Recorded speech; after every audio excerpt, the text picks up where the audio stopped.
भावेश, वाह, good evening, good evening जी।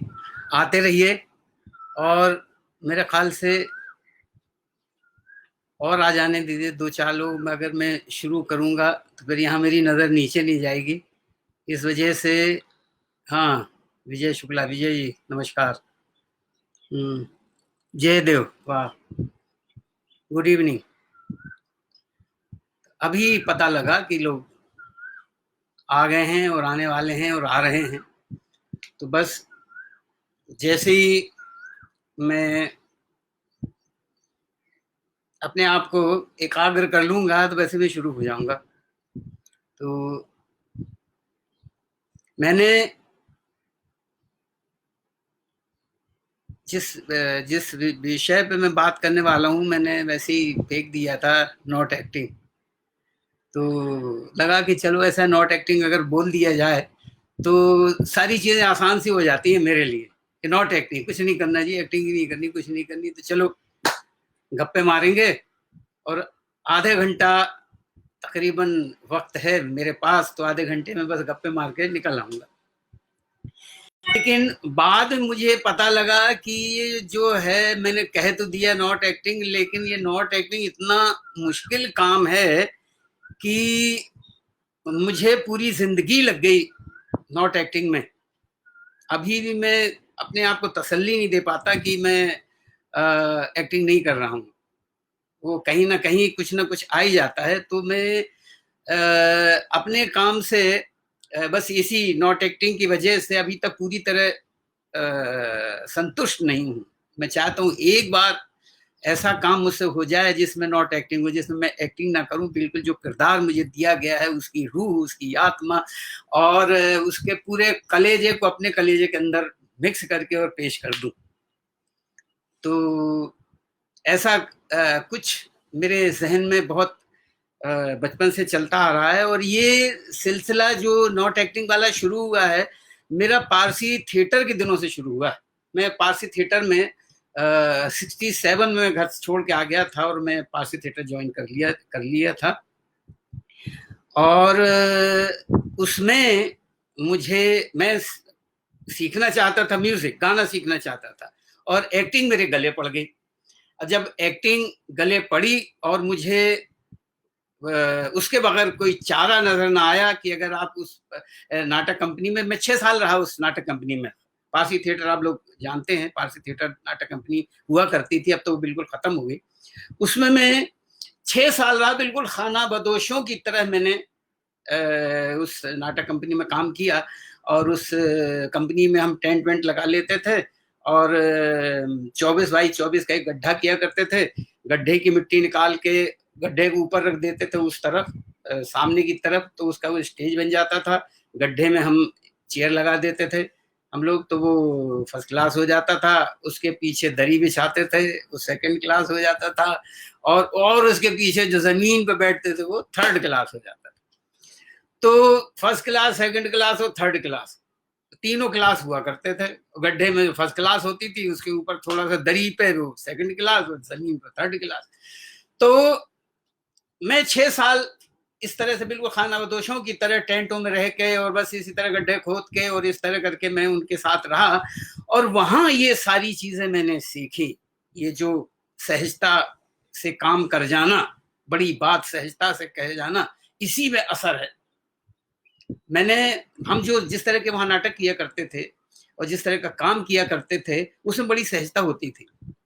सहजता इसलिए मैं कहता हूं कि म्यूजिक भी इतने सहज उसमें ले आते थे, अपने अपने मतलब अपने बॉडी में, अपने व्यवहार में, अपने जहन में, कि वो जैसा चाहें उस तरह वो इमोशंस के जरिए और म्यूजिक अपना पेश कर सकते थे। और पास थिएटर की एक शर्त भी हुआ करती थी कि बगैर अगर आपको म्यूजिक नहीं आता तो आप कुछ नहीं कर सकते। तो खैर ये सिलसिला शुरू हुआ और म्यूजिक से फिर जब हम एक्टिंग में आए, तो एक्टिंग पहले मैंने एक सिपाही के रोल मुझे दे दिया गया था जबरदस्ती, और भाला पकड़ा के मुझे खड़ा कर दिया। और भाला पकड़ाने के बाद मैं शर्म के मारे डूब गया वो, क्योंकि सिपाही को तो तन के खड़ा होना चाहिए था, मैं तो जबरदस्ती भाला पकड़ा गया था मुझे, तो मैं तो मार शर्मिंदगी के ऐसा लगा कि 2-3 दिन मुझसे खाना पिया ना गया, मुझे नींद नहीं आती थी, कहाँ मुझे फंसाए दे रहे। फिर बाद में जोर दिया गया कि भैया अगर यहाँ काम करना है तो एक्टिंग तो सीखनी पड़ेगी। अब जो सीखना, मैंने कहा एक्टिंग सीखी जाती है, कहा हाँ जी सीखी जाती है, और लोगों को देखो। तो फिर देखना शुरू किया मैंने, तो वाकई वहाँ जिस तरह के एक्टर्स, जिस तरह के खलीफा वहाँ थे, तो वहाँ उनको देख के मुझे लगा कि हाँ जी आते रहिए, कौन है अभी, अच्छा जी ठीक है, नमस्कार जी, मैं बस तो उन खलीफों के बीच मुझे रहने का मौका मिला, और मैं वाकई मालिक का शुक्रगुजार हूँ कि उन लोगों के बीच में मैं रहा हूँ। मैं ये जो पारसी थिएटर नाटक कंपनियां हुआ करती थी, ये फिल्म से पहले शुरू हो गई थी, पारसियों ने कंपनी बनाई थी, और पारसियों, इसी वजह से उसका नाम पारसी थिएटर। और वहाँ लैला मजनू, शीरी फरात, आंख का नशा, दिल्ली दरबार और समाज की भूल, इस तरह के नाटक हुआ करते थे। और म्यूजिक, आय हाय, ऐसा म्यूजिक, ऐसा रूहानी म्यूजिक जिसको कहना चाहिए। और म्यूजिक की समझ मुझे पहले तो, हम जब मैं घर में था तो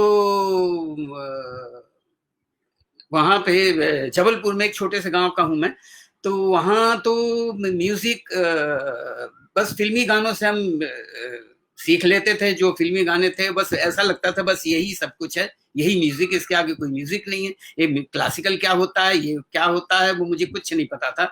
यहाँ आके मुझे सारी चीजें पता लगी, और रूहानी म्यूजिक क्या होता है, और म्यूजिक का की आत्मा क्या होती है, और म्यूजिक से आप कैसे मैं अपने म्यूजिक के जरिए कैसे अपनी बात को असरदार तरीके से कह सकते हैं, ये मैंने यहाँ आके सीखा। फिर मैं पलट के पीछे गया, तो मैंने देखा कि मैंने म्यूजिक शुरू कहाँ से किया था, म्यूजिक आया कैसे मेरे जहन में।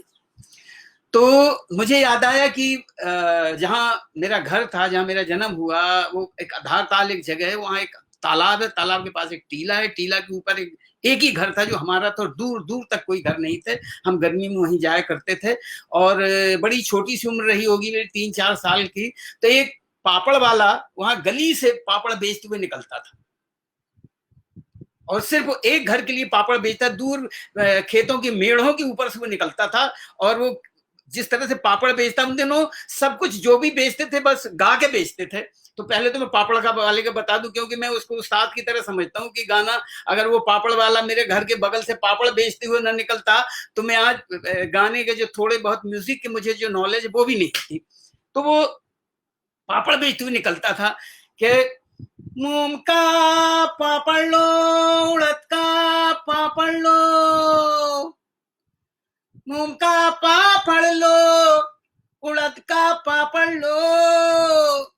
अब ये सुर मेरे कानों में पड़े, और मैं दिन भर घर में पापड़ बेचता रहता था, और मैं अपनी तरीके से, और उसमें और नए नए सुर लगाने की आदत पड़ गई थी कुछ 1-2 महीने बाद। तो मैं उसको पापड़ को और तरीके से बेचने लगा कि मूंग का पापड़ लो, उड़द का पापड़ लो, मूंग का पापड़ लो, उड़द का पापड़ लो। बस ये था कि उस पापड़ से, और मुझे गाने की जो तमीज कहिए या गाने की जो स्वर कहिए, वो मेरे जहन में उस पापड़ वाले ने डाल दिए। उसके बाद तो मुझे स्वर ही स्वर सुनाई देते थे, पूरी कायनात, पूरी सृष्टि में मुझे जहां देखो कहीं भी अगर गाना बजाना होता था, तो मैं उठ के रात को और चुपचाप से जाकर सुन के, और चुपचाप से सुबह तक वापस आ जाता था। अब आई बात रामलीला देखने की, तमीज आई। वहां एक तिलकधारी पंडित हुआ करते थे, वो गाते थे। तो मैं, देखिए, जितनी जितनी सहजता होती थी गानों में, उतना ही वो असर करते थे। उसमें कोई एक्टिंग वेक्टिंग नहीं होती थी, बस वो सहज तरीके से पेश कर देते थे, और उसका असर ऐसा हो गया या पड़ता था कि अभी तक वो असर मेरे ऊपर है, और उसी की वजह से आज मैं हूं। तो वो तिलकधारी जो पंडित थे रामलीला के दिनों में, तो वो वक्त के हिसाब से चौपाइयां पढ़ते थे, उनको उस तरह से गाया करते थे। तो जैसे मसलन चौपाई है कि रघुकुल रीत सदा चली आई, प्राण जाए पर बचन न जाए। अब शुरू में कुछ 9-10 बजे के बाद अब अभी रामलीला शुरू हो रही है, तो मान लो उस तरह की कोई चौपाई आई, मैं सिर्फ चौपाई की बात कर रहा हूँ, उसका मीटर और उसकी बात कर रहा हूँ कि चौपाई अगर उनको गाना कोई भी चौपाई हो तो वो उस तरह से गा देते थे। अब मैं चौपाई एक ही है उसको तरह तरह से बताऊंगा कि उस वक्त कैसे गाते थे और वो क्या करते थे। तो पहले कि रघुकुल रीत सदा चली आई, प्राण जाए पर वचन न जाई। अभी रामलीला शुरू हो रही है, रघुकुल रीत सदा चली आई, प्राण जाए पर वचन न जाई। अब थोड़ा और रात हो गई या कुछ सदमे वाली बात हो गई या कुछ लक्ष्मण जी को शक्ति लग गई है और सब लेटे हुए और हनुमान जी का इंतजार कर रहे हैं, तो उस वक्त जब चौपाई आती थी तो रघुकुल रीत, इसमें इंतजार, हनुमान जी का इंतजार, रघुकुल रीत सदा चली आई, प्राण जाए पर वचन ना जाई, रघुकुल रीत सदा चली आई, प्राण जाए पर वचन न जाई। फिर हनुमान जी आ गए, थोड़ा खुशी का माहौल हो गया। तो अरे रघुकुल रीत सदा चली आई, प्राण जाए पर वचन न जाई। तो ये इस तरह, तो वहां मुझे अंदाजा लगा कि आप एक ही बात को, एक ही चीज को कितनी तरीके से कह सकते हैं। तो ये फिर हम जब पारसी थिएटर में आए तो पारसी थिएटर में तो और बारीकियां, स्वरों के साथ इमोशंस की बारीकियां, कैरेक्टर्स की बारीकियां स्वरों के साथ सीखना। और उसमें लोग कहते हैं कि पारसी थिएटर में बड़े बड़े जेस्चर होते थे, बड़े बड़े, और मेलोड्रामा ज्यादा होता था, लेकिन मुझे कहीं मेलोड्रामा नजर नहीं आया पूरे पारसी थिएटर में जब तक मैं रहा। पहले शायद शुरू में लगता रहा और ये मेलोड्रामा, और ये मुझे बाद में एनएसडी में सिखाया गया कि कुछ मेलोड्रामा भी होता है, कुछ ड्रामा भी होता है, कुछ रियल एक्टिंग भी होती है, रियलिस्टिक एक्टिंग भी होती है। वहां मुझे कुछ नहीं मालूम था। बाद में ये सारे दायरे, सारे डिसिप्लिन एक्टिंग का और एक्टर का मुझे एनएसडी में आके पता लगा। तो मैं वहां था पारसी थिएटर में। तो पारसी थिएटर में मैं जिन जिन लोगों के बीच में, जिस जिस तरह के लोगों के बीच में रहा, वो ऐसे डूब के काम किया करते थे, चाहे रोटी हो चाहे ना हो, लेकिन ऐसे डूब के काम किया करते थे कि लगता था कि ये वही कैरेक्टर हो सकता है। ऐसी आत्मा डाल देते उसमें, ऐसी रूह डाल देते अपने कैरेक्टर में जो करते थे कि लगता था। कुछ लोग ऐसे लापरवाह भी हुआ करते थे, हा? लेकिन मैंने संजीदगी से फिर एक्टिंग को लिया, एक्टिंग के पेशे को लिया। जब इख्तियार कर लिया तो फिर जाहिर है कि ये सब कुछ सीखना था, तो फिर मैं मौके की तलाश में रहता था कि कहीं से भी सहजता से कुछ सीखने मिल जाए। और सहजता क्या होती है, सहज तरीके से एक्टिंग कैसे की जाए, किसी कैरेक्टर को सहज तरीके से कैसे किया जाए, उसको डूब के कैसे किया जाए, तो उसमें मैं लगा रहता था। तो देखा ये कि भैया कोई भी काम करो तो डूबना सीख लीजिए। अगर आपको डूबना आता है तो फिर आप कैरेक्टर से बाहर भटक सकते। अब वो पारसी थिएटर चलता रहता था, तो मुझे एक किस्सा याद आया कि मेरे एक दोस्त थे वहीं, ये रावत भाटा एक जगह मध्य प्रदेश में, तो वहां पर नाटक कंपनी लगी हुई। तो वहां मेरे एक चाय वाले से, और क्या होता था, इन दोनों ज्यादातर बड़े लोग आपको गांव में, कस्बों में म्यूजिशियन ही मिलते थे, गाने वाले ही मिलते थे, बड़ा सुरीला गाते थे। एक बीड़ी वाली कंपनी में चला गया मैं बीड़ी देखने लगी, वहां वो बीड़ी बनाते बनाते और गाया करते थे। बाखुदा तो मुझे कोई तमन्ना ही नहीं, फिर ये क्या बात है, कहीं लगता नहीं, क्या सुरीला गाते थे। ऐसा लगता था कि मैं भी बीड़ी बनाना सीख लूं उनके साथ। और बड़े कुछ नहीं, अपने इत्मीनान से गाते थे, और क्या इत्मीनान था, और क्या उनके गायकी में बहुत ज्यादा तान तरकीब नहीं, लेकिन जो भी कहते थे वो यहाँ से कलेजे से कहते थे और कलेजे पे आके असर करती थी सीधी उनकी गायकी। तो ये सब सीखते चल रहा था। तो मैं बता रहा था कि रावत भाटा की बात। अब रावत भाटा में वो आया, कहने लगा कि भैया सुनो रघुवीर, ये शाम को यार एक मंदिर है यहाँ गांव के बाहर की तरफ, वहां एक पेंटर साहब आ रहे हैं यार, वो पेंटर साहब गाएंगे, आज उनको सुनने चलेंगे। तो हमने कहा चलो, मैं तो बस वैसे ही ऐसे मौके के इंतजार में रहता ही था। तो खैर जी, हमारा नाटक हुआ और हम 2:30-3 बजे हम खत्म किया हमने नाटक। अब वो आया और घर से वो 3-4 रोटियां ले आया था, वो प्याज और चटनी वटनी में लपेट के, तो हम दौड़े दौड़े गए, रास्ते पर हम वो रोटियां खाते गए और जाके वहां पहुंच गए मंदिर में। मंदिर में पहुंचे तो पेंटर साहब एक एक कोने में एक आदमी कंबल ओढ़े बैठा हुआ। अब पेंटर वो थे कि वो जो दुकान के वो साइन बोर्ड और ये सब वो बनाया करते थे वहीं उस कस्बे में, जहाँ की मैं बात बता रहा हूँ आपको। तो देखा एक बंदा कंबल ओढ़े दूर कोने में बैठा हुआ और बीड़ी पी रहा। और यहाँ एक भजन मंडली भजन गा रही थी, वो भी बड़े कमाल की सुरीली भजन मंडली, और ऐसा सुर में गा रही। तो फिर मैंने कहा यार तो कितना खूबसूरत गा रहे हैं ये लोग। तो कहने लगा अभी सुनना, पेंटर साहब को सुनना। तो मैं इंतजार करने लगा। खैर जी, जब इनका गाना खत्म हुआ तो वो उसने कहा कि पेंटर साहब आइए आप भी सुना दीजिए। तो पेंटर साहब तो कंबल ओढ़े बैठे हुए, तो बीड़ी पी रहे, तो उन्होंने दूर से मना किया, हाथ हिलाया कि नहीं भैया आप लोग अच्छा गा रहे, आप ही लोग गाओ। नहीं, आप बहुत अच्छा गा रहे, मुझे सुनने दीजिए, मैं आज सुनने के लिए आया हूँ। लेकिन वो पूरी मंडली उठ गई, हम लोग सब, मैं भी आ गया। तो मैंने भी देखा था, कभी कभी वो नाटक देखने आया करते थे और पीछे कहीं बैठ के नाटक देखा करते थे, तो मेरी शक्ल जानी पहचानी तो थी।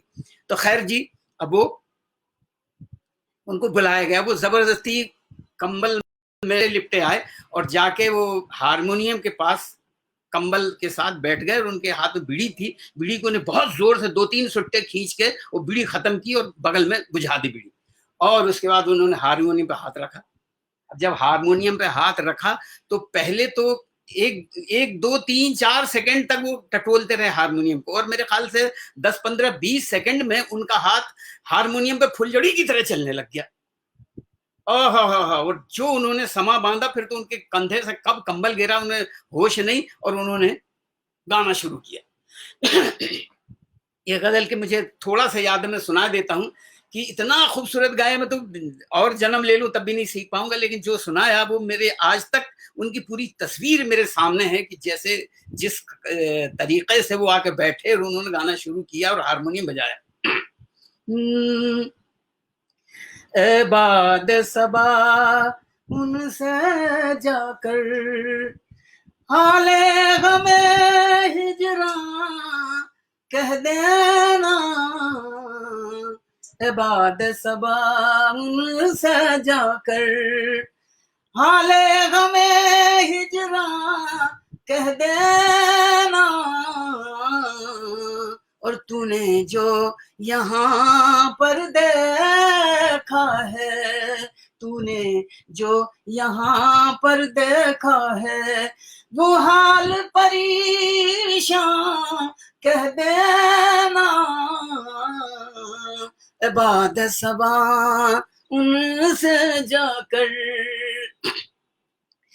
जो दिल था मोहब्बत का मखज़न, आराम ने उसको तोड़ दिया, जो आंख थी जल्बों में गुमसुम, वो आंख है गिरिया कह देना, बाद सबा उनसे जाकर, बाद सबा।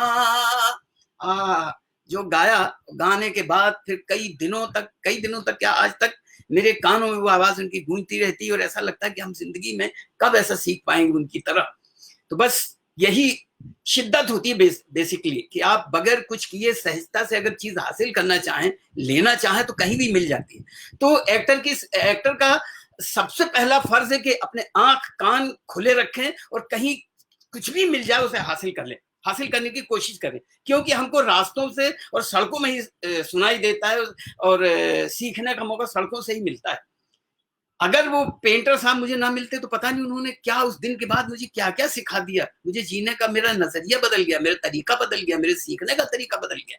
वो जिस सहज भाव से उन्होंने आके बैठे और वो सब, वहां से चलिए फिर खैर पारसी थिएटर में और भी बहुत सारे ऐसे किस्से हैं। जी, मैं बाद में आता हूँ जी, बहुत बहुत शुक्रिया जी। तो बहुत बहुत बहुत सारे लोग रास्ते भर मिलते चले आए।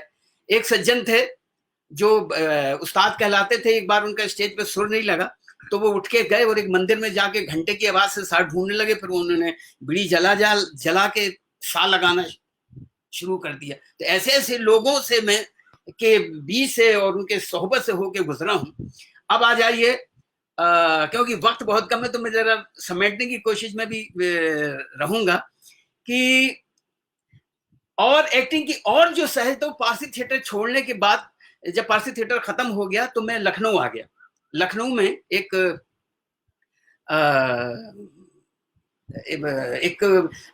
बिहार से एक बंदा, एक दोस्त थे मेरे, जो महेश नाम था, वो महेश एंड पार्टी, वो ऑर्केस्ट्रा पार्टी चलाया करते थे हैं।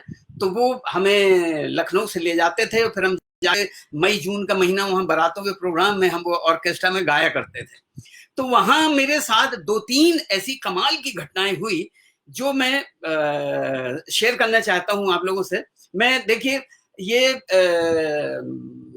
सिखाने वाली बात और सीखने वाली बात ये अपने तय होती है। मैं सिखाने की कोशिश बिल्कुल नहीं कर रहा हूं, मैं सिर्फ ये बताने की कोशिश कर रहा हूं कि मैंने चीजों को कैसे सीखा, कैसे मेरे जहन में उतरी, कैसे मेरे दिल में उतरी चीजें, और वहां से मैं सिलसिला मैंने शुरू किया। और ऐसा ऐसा मिलता रहा कि मुझे लगता 10 जन्म भी मैं कोशिश करूं तो सीख नहीं पाऊंगा जितना कुछ मुझे मेरे पास सीखने के लिए रख दिया गया है या मिल गया है मुझे। तो खैर, मैं महेश के साथ वहां चला जाता था। तो एक दिन हम कहीं प्रोग्राम में जा रहे थे, तो मैं उसकी 2 बातें बता रहा हूं। वो भी इतना सहज, कमाल का एक्टर था, इतनी सहजता से आम जिंदगी में वो ऐसे सहज कर जाता था कि ऐसा लगता है तो ये पता नहीं तो क्या होता है कि हर शख्स अपने आप को दिखाने के लिए कुछ ना कुछ एक्टिंग में डूबा रहता है। वो कुछ करके दिखाएगा या अपने आप को जताने के लिए कुछ ओवर करने लग जाता है, कुछ करने, उसमें ऐसा कुछ नहीं था। तो एक उससे मैंने बड़ी खास बात सीखी कि अपनी बात सहजता से कह दीजिए तो उसका असर बड़ा कमाल का पड़ेगा, ज्यादा ही पड़ेगा। और वो बात आपके अंदर से आनी चाहिए। सीधी बात यह है, आप बाहरी तौर पे अगर कोई चीज पेश करना चाहेंगे तो उसका असर नहीं होगा। तो खैर जी, हम महेश के साथ वहां जाते थे। तो एक दिन क्या हुआ, रात को कहीं करीब 2-2:30 बजे पैदल कहीं किसी प्रोग्राम के लिए जा रहे, तो हमें स्टेशन से और थोड़ी दूर पैदल जाना था। तो पैदल हम लोग खूब चलते थे, पैदल चलने में बड़ा मजा आता था। तो गए तो रास्ते में एक लौंडा पार्टी नाच रही थी। तो महेश मुझसे कहता है, यार चलो लौंडा पार्टी नाच देखते हैं इनका। तो मैं कहा चलो चलो देखते हैं। तो हम गए वहां देखने के लिए। तो अभी बारात के लोग बैठे और वो लौंडा जिसको कहते हैं, वो जो लड़की बन के नाचते गाते हैं, तो आके स्टेज पे वो आया और आके उसने धड़र धड़र धड़र 2-4 कुछ किया और करने के बाद कहता कि सुनिए, हम आपको क्लासिकल सुनाएंगे। तो मुझे लगा क्लासिकल सुनाएगा ये, सारे लोग ऐसे चिल्लाने लगे, क्या क्लासिकल सुनाएगा भैया, तू तीसरा आ रहा है, हिले बलिया हिले सुना, ये क्या क्लासिकल करने, पहले सुन लीजिए, आज हम जिद में आ रहे हैं, हम पहले क्लासिकल सुनाएंगे। तो फिर से लोगों ने कहा चल चल अच्छा सुना, क्या क्लासिकल सुनाएगा, सुना। बैठ गया वो, बड़ा सहज भाव से बैठा और गाने लगा कि बांके बलमान बोहिया। कहता है भाव देखते रहिए, हाँ गाना सिर्फ मत सुनिए, भाव भी देखते रहिए कि बांके बलमान बोहिया, अरे मरोर डारी बांके बलमान बोहिया, मरोर डारी रे बांके बलमान बोहिया, अरे मरोर डारी बांके बलमान बोहिया, मरोर डारी बांके बलमान बोहिया। अब उसने जब 10-12 बार बहिया बहिया कहते पीछे से चिल्लाया, करे साला तोड़ देगा का, 1 घंटे से मरोड़े जा रहा है, तोड़ देगा का। अरे भाई, पूरी पब्लिक हंसने लगी, हम भी हंसने लगे। वो उठ के खड़ा हुआ, बोले तुम लोगों को समझ नहीं आएगी क्लासिकल क्या होता है, जाइए आज से गाना मेरा बंद, नहीं सुनाएंगे तुमको क्लासिकल। वो चला गया। मैं ये किस्सा जिंदगी में नहीं भूल सकता कि 1 घंटे से मरोड़ रहा है, तोड़ दे क्या। वो बात उसको ऐसी बुरी लगी कि बड़ी शिद्दत के साथ बेचारा आया था गाने के लिए और उसको गाने ना दिया गया। खैर जी, अब महेश के साथ उसी प्रोग्राम से हम वापस लौटे। महेश की सहजता देखिए कि रात 2:30-3 बजे आए। तो मैं हाजीपुर में रहता था, हाजीपुर से चौहट्टा एक जगह थी जो 3-4 मेरे ख्याल से 2-2.5 किलोमीटर था, जो पैदल चल के जाते थे या रिक्शा कर लेते थे। तो हम रात को पहुंचे, तो रात को तो कोई रिक्शा विक्शा था नहीं, हम पैदल वहां से निकले। तो चले जा रहे, तो महेश रास्ते में बीच में खेत वेत पड़ते, कोई बड़ा सन्नाटा था, बिल्कुल अंधेरा था। तो महेश को लगा कि रघुवीर भाई घर में तो कुछ खाने वाने के लिए है नहीं, क्या करें। तो उनके चलो जो कुछ होगा देख लेंगे यार, चलो घर तो पहुंचे पहले। तो गए, तो अचानक वो बीच में दो खेत वेत थे, वहां अंधेरा था, तो रोका वहां, कहा रुको। तो मैं वहां खड़ा हो गया, वो गली थी, पगडंडी सी, तो मैं खड़ा हुआ, तो थोड़ा सा आगे गया और पगडंडी के बाहर गया और जाके तो अंधेरे में बैठा। तो मुझे लगा पेशाब पेशाब करने बैठा होगा वो, तो बैठा और उठ के खड़ा हो गया। तो अब मेरी समझ में आया कि इतने जल्दी बैठ के उठ के कैसे खड़ा हो गया। तो मैंने देखा वो गोभी उखाड़ के लाया था। अब 2 गोभी, कहते चलो हम इसको खाएंगे। अब मैं तो गुड़िया, मैंने कहा तुमने ऐसे, कहते चलो चलो कुछ नहीं। वो गए, हम रात को वहां जाके हमने गोभी, आधे गोभी तो हमने कच्चे रास्ते में खा लिए, फिर वहां जाके गोभी की सब्जी बनाई कुछ करके, और गोभी खाया, आधा कच्चा आधा पका, फिर रोटी वोटी कुछ बना के खाया। अब असली बात यह है कि दूसरे दिन अब उसको रात भर चैन ना पड़ी, बोले हम सुबह वहीं से निकलेंगे। अब वो सुबह वहीं से फिर निकला, वो जाके जहां से उसने गोभी उखाड़े थे वहीं खड़ा हो गया। वो खड़ा के बुलाया उसने, ए लल्लन यहाँ रे। अब लल्लन आया, कहते का महेश जी का है। कहीं साला तुम देख रहे हैं, तुम्हारे खेत से 2 गोभी उखाड़ के ले गए, तुम सोता रहता है का। तो महेश ने, वो लल्लन ने जो उसको गालियां दी, माँ बहन की ऐसी गालियां दी कि महेश अब मुस्कुराते हुए हमारे साथ साथ आ गए। मैंने कहा तुमने बताया क्यों। कहता भैया पाप कट गए मेरे तो ये सहजता, आय हाय हाय हाय। कहता कि अब मुझे कोई गम नहीं है, कोई सदवा नहीं कि हमने चोरी की, हमारे तो पाप कट गए, उसने गाली दी मैंने और मैंने उसका गोभी खाया।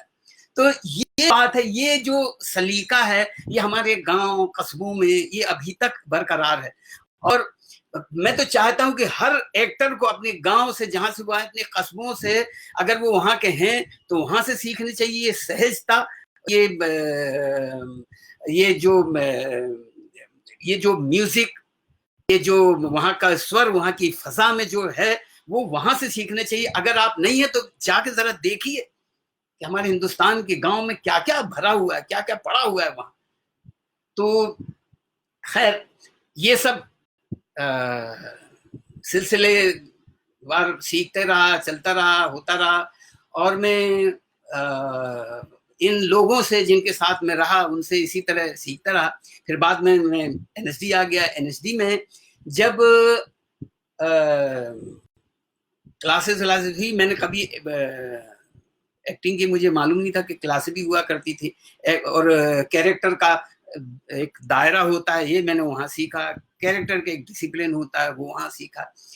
तो ये तो मैंने वहां सीख लिया। लेकिन मैं सच कह रहा हूँ, जो सहजता है, जो एक्टिंग ना करने की जो वजह है कि एक्टिंग मत करिए, एक्टिंग लफ्ज अपने जहन से निकाल दीजिए, ये मैंने पारसी थिएटर और जाके गांव से, कस्बों से, उन गली मोहल्लों से, वहां से सीखा है। उनको आप देखिए जरा, वो जिस तरह से बात करते हैं और जिस तरह की बात करने का जो असर आपके ऊपर होता है, वो असर वाला मैंने उस असर की मैंने आड़ ले ली। तो पारसी थिएटर में भी हम यही किया करते थे। कुछ दिनों के बाद मेरा यही हो गया था कि हमें तो ये लगता था कि ऑडियंस को मजा आना चाहिए, तो आप कुछ भी करिए, ऑडियंस को अब कुछ भी करिए, कि ऐसा नहीं कैसे उल्टे सीधे आप करने लग जाएं जो वाहियात तरीके से करिए। बड़ा ज़हीन किस्म की चीजें, कि गाली गलौज नहीं, और जो जुमलेबाजी जो हुआ करती थी, जो वहाँ की जबान जो बोली जाती थी, वो इतनी खूबसूरत जबान, और जबान में ही ऐसी बात कह जाते थे कि बिल्कुल अंदर असर करती थी।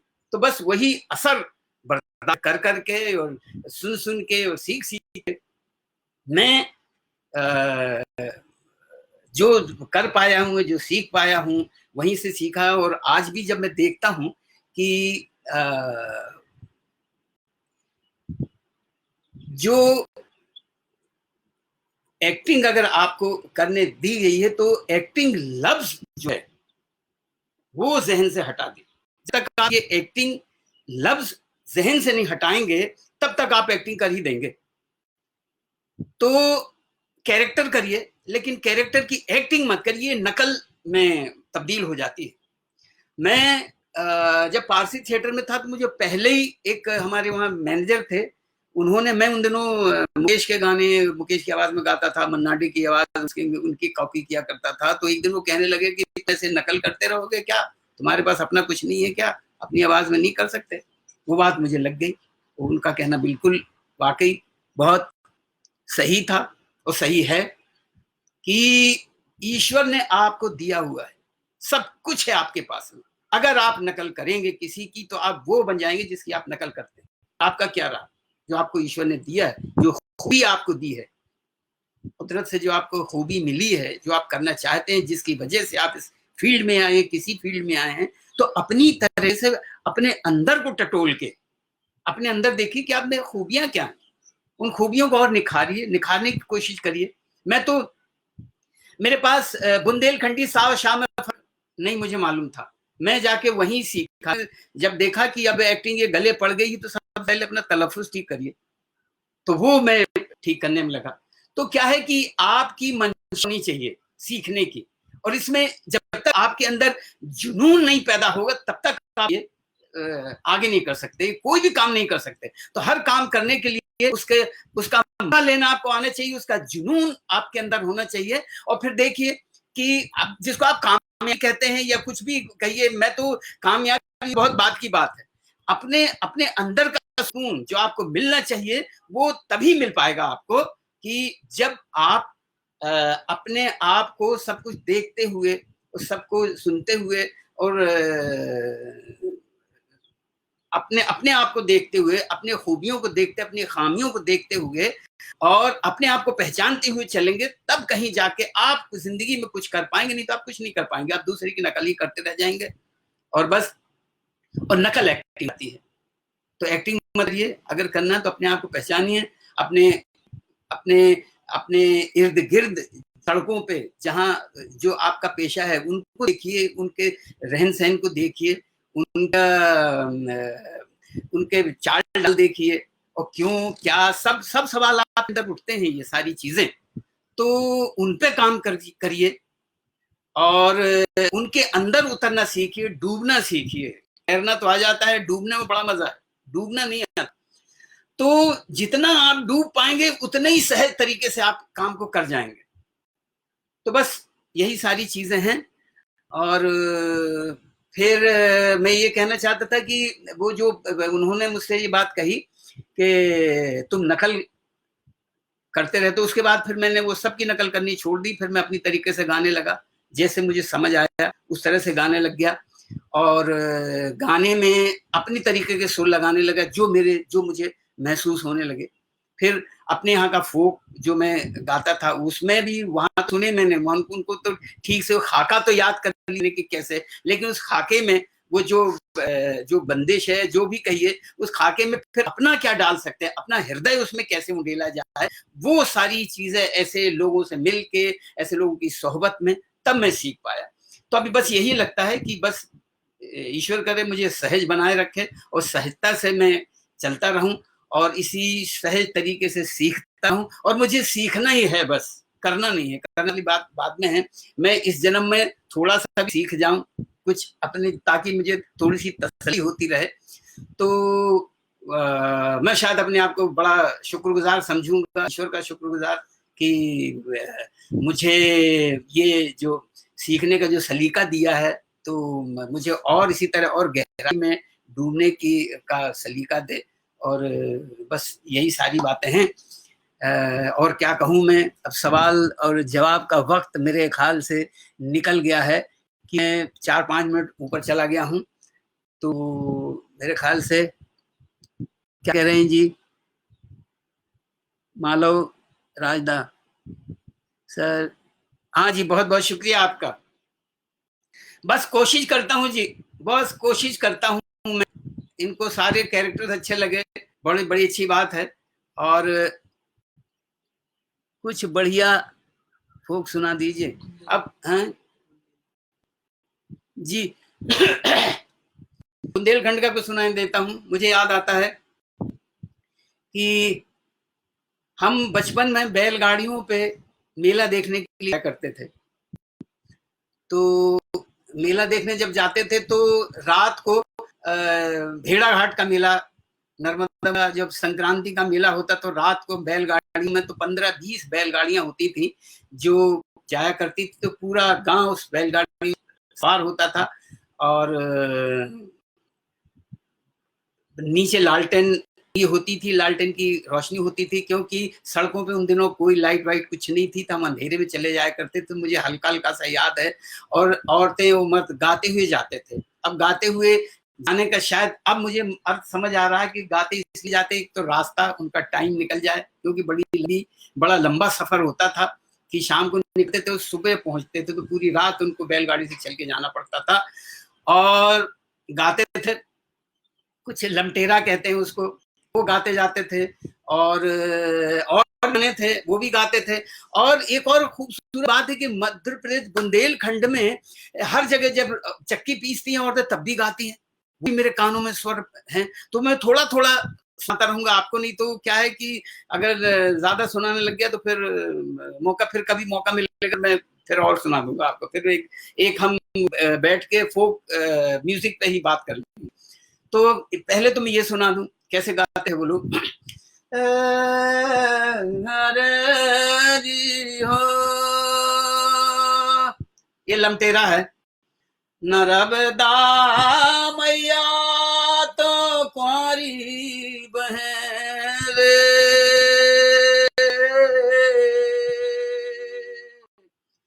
कुंवारी बहन रे गंगा मैया बहत दूध धार रे, नर्मदा हो। अब वहां से मर्दों ने गाई, आवाज लगाई कि सड़क पे तो चक्की चले रे, चक्की चले रे पिसनारी नाई मोरी सौत रे, सड़क पे हो। ये फिर मुझे एक गाना मैं कभी नहीं भूल सकता कि जब शाम को और जो खेत काट के कटाई करके और चलती थी, तो मेरे अभी तक वो मुझे याद है कि वो सुर मेरे कान में पड़े। तो कुछ इसके लफ्ज थे, शायद लफ्ज गलत भी हो सकते हैं, लेकिन हरी जे बगुला उड़ेरी पहाड़, हम जानिया गए हमरे चलावन हार, हरी जे बगुला उड़ेरी पहाड़, हम जानी आ गए हमरे चलावन हार। ये तो फिर फोक में जो जिंदगी है, फोक का जो मजा है, बस ऐसे ही। और मैं कहीं का जहां भी मैं गया वहां का फोक मैंने बस सीखने की कोशिश की, क्योंकि फोक में पूरा जहां जिस जगह का फोक है पूरी जिंदगी उसमें समाई हुई होती है। तो बस ऐसे ही सीखता रहा हूँ और यही था। और मेरे ख्याल से वक्त खत्म चाहता है और मेरे ख्याल से सवाल जवाब अभी वक्त नहीं रहा। बहुत बहुत शुक्रिया जो मुझे मौका दिया। और एक बात और मैं बता दूं कि ये बड़ा मुश्किल सा काम है, ये जो इस तरह बैठ के अकेले वो चले जाना, इसमें जो श्रृंखला है जो आपकी विचारों की वो बात टूटती है, तो समेटना पड़ता है। ये इसकी आदत है नहीं मुझे। तो खैर जैसा भी टूटा फूटा जो मैं सुना पाया, क्योंकि एक्टर रिएक्शन का आदी होता है, जब तक सामने से रिएक्शन ना मिल रहा हो तब तक अपनी बात कहने में उतना मजा नहीं आता। पता नहीं आपको कितना मजा आया या आप कितना सुना या बंद करके चले गए, जो भी है बहुत बहुत शुक्रिया आपका। और हम फिर मिलते रहेंगे। कोकोनट का बहुत बहुत शुक्रिया। और जितने लोग आए, मैं क्योंकि एक तो चश्मा नहीं था मेरे पास, तो मैं पढ़ नहीं सकता, और अगर नजदीक जाता हूँ तो यहाँ से कट रहा था। तीसरी बात ये, खत्म हो गया? नहीं। तीसरी बात ये है कि मुझे बहुत ज्यादा हिलने डुलने के लिए मना किया गया था, तो वो भी नहीं किया। फिर भी मैं अपने आप को काबू में नहीं रख पाया, और मैं बहुत हिला डुला हूँ आपको। और मेरे ये 2-3 महीने से हमने अपने बाल भी नहीं कटवाए, तो ये बाल भी मेरे बड़े सामने आ रहे थे, तो ये बड़ा तंग कर रहे थे मुझे। तो बहुत बहुत शुक्रिया श्रीकांत वर्मा जी, धन्यवाद आपका। आप कहाँ से सुन रहे हैं मुझे? वाह वाह। विजय शुक्ला जी नमस्कार, और बहुत मजा आया मुझे। और आपको थैंक यू कहना चाहिए। आप क्यों थैंक यू कह रहे हैं? मुझे थैंक यू मुझे कहना चाहिए। बहुत अच्छा। ये अगर इतनी लंबी लिस्ट, हाँ जी, विनीत कुमार, बहुत बहुत शुक्रिया विनीत। जय हो प्रभु। विनय जोशी जी जय हो। वाह वाह वाह। अरे काफी लोग हैं भाई। इतने अगर मुझे पहले पता लग जाए तो मैं तो बहुत ज्यादा नर्वस हो जाते। कौन है? हाँ जी, धन्यवाद धन्यवाद धन्यवाद। पता नहीं किसी ने अगर कोई सवाल कुछ पूछा होगा, तो मैं हैसियत में नहीं था सवाल देने के, उस मैं तो बिल्कुल नहीं अपने आप को देख रहा था। कहाँ देखते हो अपने वाले समय में इस क्या है एडवांस की? और भैया थिएटर को मैं अभी भी अच्छी जगह देखता हूँ, और थिएटर के बगैर ना मूवी है, ना टीवी है, ना कुछ नहीं है। सबसे पहले थिएटर है, स्टेज है, वहीं से हमें कॉन्फिडेंस मिलता है, वहीं से हमें एक्टिंग की बारीकियां सीखने मिलती हैं, वहीं हमें बहुत सारी चीजों की बारीकियां हमें थिएटर से ही मिलती हैं। जिसने थिएटर किया वो कहीं कुछ भी कर सकता है, जिसने थिएटर ना किया हो तो वो गिरते पड़ते फिर कुछ भी कर पाएगा। हाँ जी, इनायत अली जी बहुत बहुत शुक्रिया जी, धन्यवाद। गरिमा, अरे आगरा से देख रही हो, बहुत बहुत शुक्रिया गरिमा। जय हो जय हो जय हो जय हो प्रभु। हाँ, अब मेरे ख्याल से काफी लोगों ने देख लिया। मुझे 2-4 साल का रेस्ट मिल गया। मैं 2-4 बिल्कुल छोड़ूंगा। बहुत बोल दिया, धन्यवाद। मैं चलूं? हाँ नहीं, कुछ तो बोल दो भैया, क्योंकि अभी अच्छा एक बात और बता दूं, शाम को शायद 8 बजे 8:30 बजे इलाजी का है, उनको जरूर सुनिएगा आप लोग, क्योंकि बहुत मजा आएगा उनको सुनने में भी। तो ये बड़े अच्छे अच्छे लोगों को सुनने का, उनकी बातें सुनने का, उनकी जिंदगी के बारे में सुनने का, उनकी नॉलेज सुनने का, और वो दुनिया को, थिएटर को किस तरह किस नजरिए से देखनी और दिखाना चाहिए, बहुत सारी चीजें आपको सुनने समझने को मिलेगा। जरूर देखिएगा। धन्यवाद। जय हो प्रभु।